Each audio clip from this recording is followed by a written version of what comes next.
पश्चिम महाराष्ट्राला अवकाळीचा तडाखा बसलाय। कोल्हापूर आणि साताऱ्यामध्ये वादळी पाऊस झाला। गारपिटीसह जोरदार पाऊस झालेला आहे।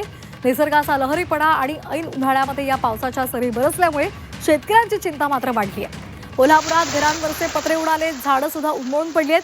काढणीला आलेल्या पिकांचंही मोठं नुकसान झालेलं आहे। त्यामुळे पुन्हा एकदा बळीराजाची चिंता वाढलेली आहे। ही दोन दृश्य आपण पाहतोय। कोल्हापूरसह साताऱ्यामध्ये जोरदार वादळी वाऱ्यासह पाऊस झालेला आहे। हवामान विभागाने त्या संदर्भात अंदाज वर्तवलेला होता आणि त्यानुसार हा पाऊस झालेला आहे। मात्र सकाळपर्यंत कडकडीत ऊन होतं आणि अचानक पाऊस सुरू झाल्यामुळे शेतकऱ्यांची मात्र तारांबळ उडालेली आहे। तुषार तपासे आमचे प्रतिनिधी आपल्यासोबत जोडले गेलेले आहेत। आपण त्या संदर्भात त्यांच्याकडून जाणून घेणार आहोत। तुषार, अवकाळी पावसाचा तडाखा सातारा आणि कोल्हापूरला बसलेला आहे आणि त्यामुळे शेतकऱ्यांची कुठेतरी चिंता वाढलेली आहे। काय एकूण अपडेट्स आहेत?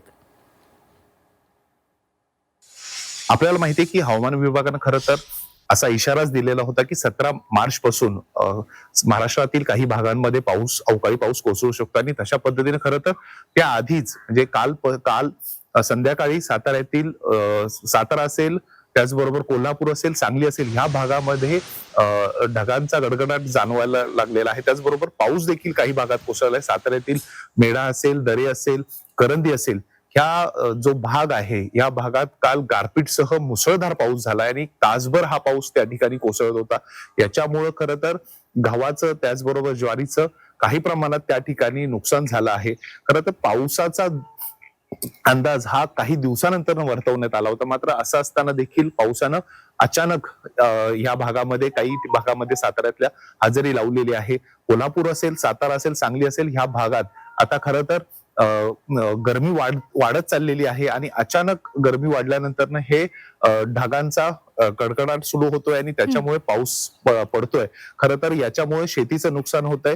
आताच हवामान विभागानं याआधी सुद्धा इशारा दिलेला होता, त्याप्रमाणे आता लोकांनी खरंच शेतकऱ्यांनी सुद्धा त्यांची शेतीतलं जे काही पीक आहे ते वाचवण्यासाठी जे काही प्रयत्न करता येतील ते करणं गरजेचं आहे आणि त्याप्रमाणे शेतकऱ्यांनी आता पावलं उचलायला सुरुवात केलेली आहे।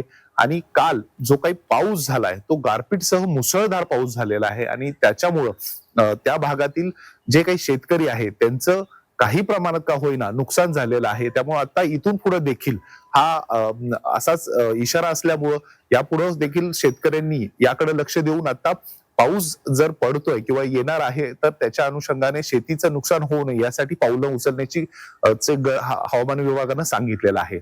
निश्चितच त्यामुळे शेतकऱ्यांनी खबरदारी म्हणून आधीच पावलं उचलणं गरजेचं आहे, म्हणजे त्यांना आपलं जे नुकसान होणार आहे ते थांबवता येईल। धन्यवाद दिलेल्या सविस्तर माहितीसाठी।